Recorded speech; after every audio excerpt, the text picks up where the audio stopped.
Bismillahirrahmanirrahim. Assalamualaikum warahmatullahi wabarakatuh. Waalaikumsalam warahmatullahi wabarakatuh. Alhamdulillah, wasyukurillah pada kesempatan ini kita bisa berkumpul pada siang hari ini. Kita bisa berkumpul dalam acara ngobrol dengan judul disiplin positif dan narasumbernya akan dibawakan oleh Ibu Waliana dari wali kelas 6.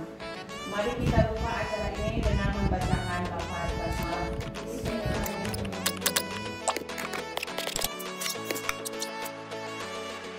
Silakan ya Bapak Ibu. Tanpa mengurangi rasa hormat, terima kasih sebelumnya atas waktunya. Hari ini saya akan mempresentasikan di pagi kalian praktik baik kita positif menciptakan sekolah ramah anak. Mungkin selain saya mempresentasikan, karena ini juga ada salah satu tanggung jawab saya sebagai narasumber ya saya itu, dan Bapak Ibu guru yang nanti di kinerjanya ada tentang menelaah aksi rekan sejawat, ini bisa sekalian ya, karena nanti juga saya akan mempresentasikan aksi nyata yang sudah saya lakukan tahun lalu. Sebenarnya aksi nyatanya sudah terverifikasi. Ya. Oke, yang pertama tentang disiplin positif menciptakan sekolah yang ramah anak. Nah, di sini beberapa praktik disiplin positif yang sudah dilakukan di kelas 6. Yang pertama adalah kesepakatan kelas. Nah, di sini saya menerapkan ini dari tahun kemarin di angkatan 2023 dan 2024. Yang pertama itu libatkan siswa dalam membuat aturan kelas. Nah, dalam membuat kesepakatan kelas atau keyakinan kelas ini, kita tidak bisa membuat sendiri, tapi harus melibatkan anak-anak dalam membuat aturan kelas. Ini membuat mereka merasa memiliki dan lebih bertanggung jawab atas lingkungan belajar mereka. Nanti untuk poin ini akan saya bahas lebih lanjut di aksi nyata. Linknya sudah saya bagikan di grup, Bapak Ibu nanti bisa lihat sendiri, itu aksi nyata yang sudah saya upload ke PMM. Selanjutnya komunikasi terbuka. Ini menciptakan suasana di mana siswa merasa nyaman untuk mengungkapkan pendapat dan perasaan mereka. Dan kegiatan ini saya lakukan selama setiap 3 bulan sekali. Sebenarnya seminggu sekali sih, tapi hanya ada paling 1 minggu sekali itu 2 sampai 3 siswa. Saya sebut kursi menyapa. Nah, di sini seperti yang di gambar pertama itu komunikasi terbuka saya dengan siswa. Kemudian satu-satu ya Bapak Ibu, karena kan semua siswa itu punya permasalahan dan curhatan gitu, yang berbeda antara satu siswa dengan siswa lainnya. Selain itu, selain dalam kursi menyapa ini, saya lakukan juga di jam-jam istirahat seperti yang di gambar kedua, karena di jam istirahat itu ketika berbicara dengan siswa, di sana siswa bisa menceritakan hal lain di luar konteks pembelajaran gitu. Jadi bisa menceritakan tentang teman-teman dan orang tua pada saat jam istirahat. Dan kemudian komunikasi terbuka juga saya lakukan dengan orang tua maksudnya 3 bulan sekali. Kemarin sudah saya lakukan setelah mid semester sambil melaporkan nilai siswa. Juga saya laporkan juga beberapa perilaku, baik perilaku yang harus diperbaiki dan perilaku yang sudah baik pada diri siswa. Selain itu, saya juga membahas mengenai lebih ke bertanya ke orang tua, kira-kira apa nih yang keluhan Bapak Ibu wali murid untuk anaknya, entah untuk anaknya, bahkan untuk saya pribadi sebagai guru maupun sekolah gitu. Seperti itu komunikasi terbuka yang saya lakukan di kelas 6 sebagai wujud dari disiplin positif. Selanjutnya penguatan positif. Nah, ini juga yang kemarin sempat saya konsultasikan di jadwal refleksi ya bersama kepala sekolah. Ini berikan pujian dan penghargaan atas perilaku baik siswa. Ini akan memotivasi mereka untuk terus berbuat baik. Nah, mungkin nanti ini bisa kita diskusikan bersama, karena selama ini penguatan positif itu yang tidak boleh adalah berupa hadiah, menjanjikan hadiah di awal, itu tidak boleh gitu ya. Ketika anak itu misalkan mau lomba nih, yuk latihan semangat, nanti kalau juara 1 kita jalan-jalan atau kita makan-makan, itu tidak boleh sebenarnya Bapak Ibu, karena itu akan menghilangkan motivasi intrinsik yang sudah ada pada diri siswa. Motivasi intrinsik itu adalah ya semangat untuk belajar, semangat untuk berlatih yang sebenarnya ada di diri siswa, tapi karena penguatan positifnya itu diberikan di awal, maka itu yang sebenarnya dilarang gitu. Jadi jangan memberikan itu. Nah, ini saya berikan, saya catat perilaku positif mereka tanpa dikasih tahu ya, tanpa diberitahu ke siswa. Saya amati lewat observasi perilaku, tingkah laku baik di jam sekolah, di jam istirahat maupun di jam belajar gitu. Saya berikan poin, satu poinnya itu nilainya 20 gitu.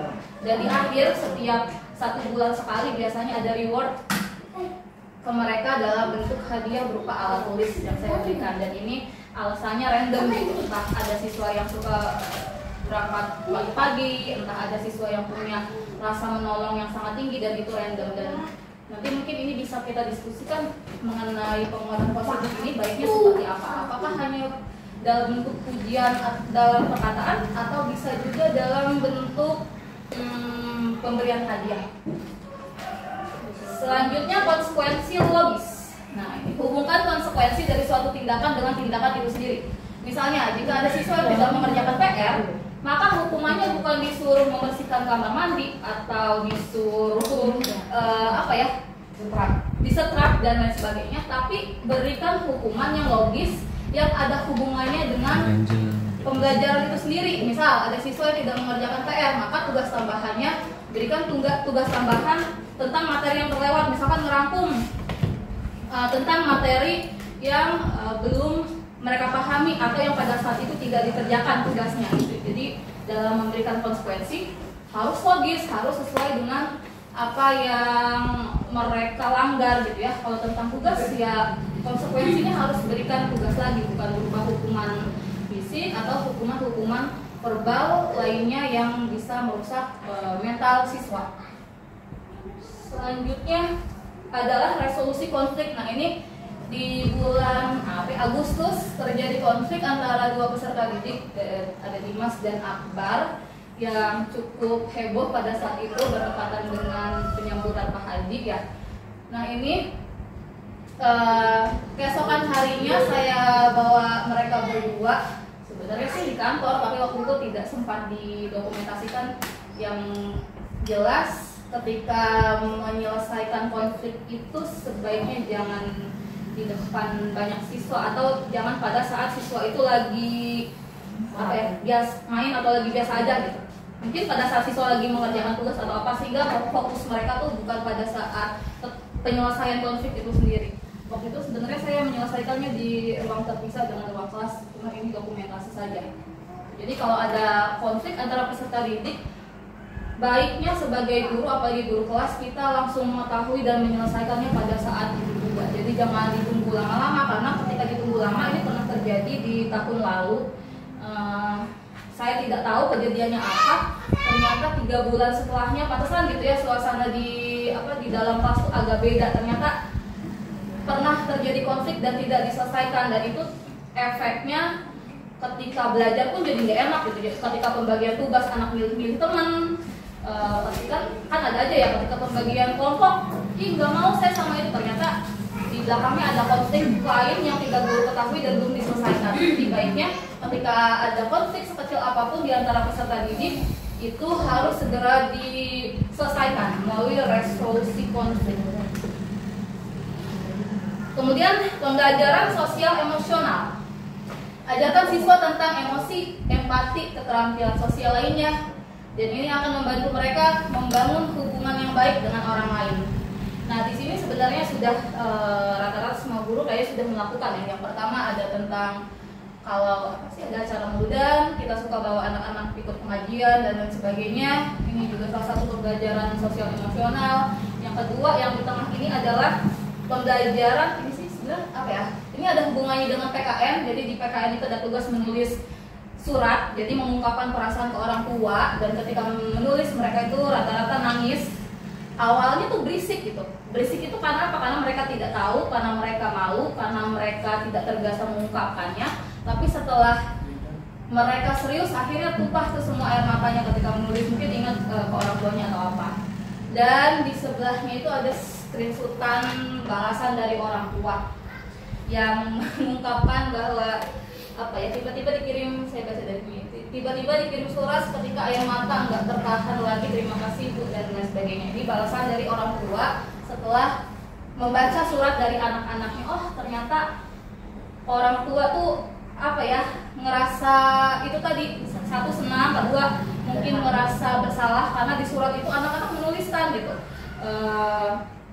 menuliskan doa-doa mereka untuk orang tua, bahkan meminta doa kepada orang tua mereka masing-masing, menyebutkan kesalahan apa yang sudah mereka perbuat dan nasihat-nasihat dari orang tua yang mereka ingat. Dan di sini orang tuanya juga ikut merefleksi gitu, balasannya ikut merefleksi. Dan ketika kemarin saya komunikasi terbuka dengan orang tua, saya tanyakan lagi tentang surat ini dibaca enggak, kemudian gimana perasaan orang tua saat baca surat-surat dari anak-anaknya.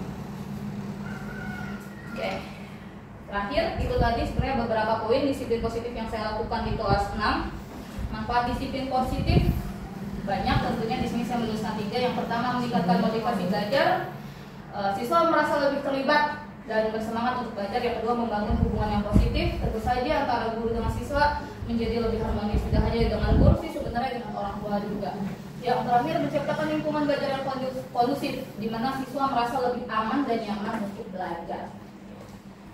Selanjutnya, nah di sini sebenarnya ada satu lagi, mungkin bagi Bapak Ibu yang salah satu apa sih namanya, kinerjanya ya, untuk menelaah aksi nyata rekan sejawat. Nah, bisa nanti dokumen PDF-nya saya berikan. Bapak Ibu bisa klik link yang sudah saya kirim di grup. Di situ ada link PMM dan itu adalah aksi nyata tentang disiplin positif yang sudah saya buat dan sudah terverifikasi oleh Kementerian.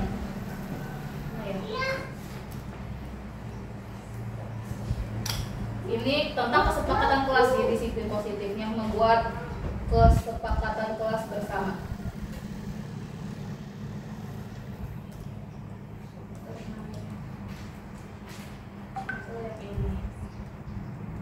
Di link tersebut juga ada folder filenya.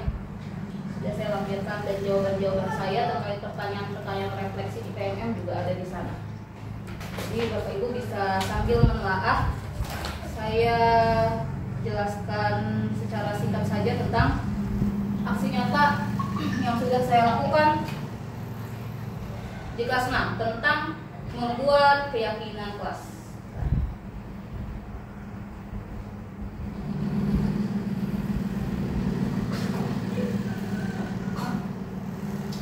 Buat aksi nyata tema disiplin positif ini, selain Bapak Ibu tadi harus menyelesaikan beberapa modulnya, diakhirkan buat ini ya, buat modul atau aksi nyata.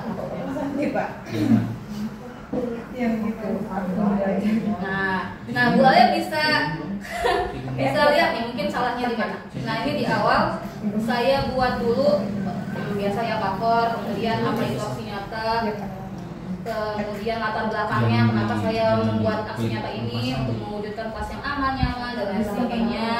Kemudian tujuan saya membuat aksi nyata ini apa, tolak ukur. Nah, ini bisa disamakan ya dengan, kalau yang membuat silahkan samakan sampai sini. Nah, keyakinan kelas dibuat oleh peserta didik dan didampingi guru untuk mendapatkan budaya disiplin positif di kelas. Nah, ini jadi proses untuk membuat keyakinan kelas yang pertama adalah siswa dan guru mendiskusikan peraturan kelas yang dibuat di awal tahun dan mengevaluasi pelaksananya. Nah, ini siswanya sendiri yang membuat poin-poinnya. Kira-kira keyakinan kelas yang akan mereka lakukan di kelas itu apa? Ini mereka sendiri yang melakukan. Nah, ini juga masih sama kayak tadi ya. Siswanya masing-masing, dan dokumentasi ini penting ya, diperlukan untuk bukti dukung, karena di PMM-nya juga diminta bukti dukung berupa foto-foto ini. Jadi peserta didiknya menulis sendiri poin-poin kira-kira peraturan apa. Di sini saya satu siswa itu dua poin. Tulis dulu di kertas biasa. Selanjutnya, nah, kemudian dipindahkan ke setelah menulis di kertas biasa, saya cek dulu kata-katanya benar atau tidak. Kadang kan ada yang menulis kalimatnya kurang sesuai gitu. Selanjutnya mereka nempel di papan tulis merumuskan keyakinan. Yang pertama, peserta didik dan guru mengelompokkan peraturan kelas yang sejenis. Nah, nanti dikelompokkan tuh misalkan yang menjaga kebersihan kelas, poin-poin kertas-kertas yang menjaga kebersihan kelas, mereka sendiri yang atur, mereka yang mengelompokkan, mereka yang memindah-mindahkan sendiri dan mengelompokkan kertas-kertas tersebut. Oh, ini sebelah sini yang tentang kebersihan, yang di tengah yang tentang peraturan tidak boleh membuli dan sebagainya, dan di akhir misalkan yang memakai disiplin waktu atau disiplin jenisnya. Nanti mereka sendiri yang mengelompokkan itu dan dibantu oleh guru. Dan yang mengelompokkan ini saya pilih siswa-siswa yang sekiranya mampu bisa mengelompokkan itu. Nah, setelah mereka merumuskan, tinjau ulang. Nah, di sini peserta didik juga yang meninjau ulang. Peserta didik meninjau ulang kembali keyakinan kelas yang sudah dirumuskan. Nah, ini di sini mensortir. Jadi setelah dikelompokkan, kira-kira kalimat mana nih yang paling tepat, kemudian yang misalkan kurang mereka di filter, ditinjau ulang oleh siswa juga. Nah, selanjutnya kalau sudah fix nih ada beberapa weight dan keyakinan kelas itu tidak perlu banyak ya Bapak Ibu. Saya di sini kalau nggak salah 6 atau 7 gitu. Kalau sudah fix, sudah ditinjau ulang oleh peserta didik, kemudian kita selaku guru membuat ini dalam bentuk satu lembar yang nanti akan ditempel. Nah, ini dipakai gambar supaya lebih menarik. Setelah itu di bawahnya diberi ini kolom untuk mereka tanda tangan. Ya, jadi siswa itu harus menandatangani poin-poin keyakinan kelas yang disepakati bersama. Yang menandatanganinya semua siswa tanpa terkecuali. Kalau ada 30 ya 30 siswa yang tanda tangan. Nah, ini proses tanda tangan di kertas yang sudah di print, yang sudah dibuat. Gurunya juga tanda tangan. Tanda tangan keyakinan kelas bersama. Setelah ditandatangani dipajang di sudut di kelas. Ya, setelah dipajang, kemudian kita berikan refleksi atau umpan balik. Di sini umpan baliknya saya pakai Google Form, jadi mereka tinggal isi lewat HP ya. Pertanyaannya yang pertama, apakah guru melibatkanmu saat membuat keyakinan kelas? Nanti mereka jawabnya ya atau tidak, kita beri opsi gitu. Yang kedua, pertanyaannya, apakah bu guru melakukan fungsi kegunaan tujuan pembuatan? Dan yang ketiga, apakah guru mendiskusikan denganmu tentang keyakinan kelas? Jadi hanya ada 3 pertanyaan atau poin yang diisi oleh perwakilan siswa, minimal setengahnya lah, setengahnya dari siswa. Jadi hanya ada 3 poinnya. Yang pertama, apakah guru melibatkan saat membuat keyakinan kelas? Yang kedua, apakah guru menjelaskan fungsi, kegunaan, dan tujuan pembuatan keyakinan kelas? Dan yang ketiga, apakah guru sering mendiskusikan denganmu tentang kesepakatan kelas? Itu saja poin umpan baliknya, dan ini diisi oleh siswa. Dan umpan balik ini bisa lewat apa saja ya, bisa lewat kertas secara manual ataupun pakai Google Form seperti ini. Nah, ini umpan baliknya sama saja dari beberapa siswa, ada sekitar 15 siswa, tapi tidak saya masukkan. Udah, hanya itu saja. Dan ini sudah terverifikasi. Praktikan aksi nyata. Nah, itu nanti Biuli tinggal praktikan tuh aksi nyata. Komen dong Bapak Ibu, di bawahnya itu ada kolom komentar ya? Ya, sekalian bertanya. Saya kan punya PMM. Oke, sebentar, saya tutup dulu ya. Itu saja mungkin pemaparan mengenai aksi nyata dan tentang disiplin positif dari saya. Kurang lebihnya mohon maaf. Wassalamualaikum warahmatullahi wabarakatuh. Waalaikumsalam.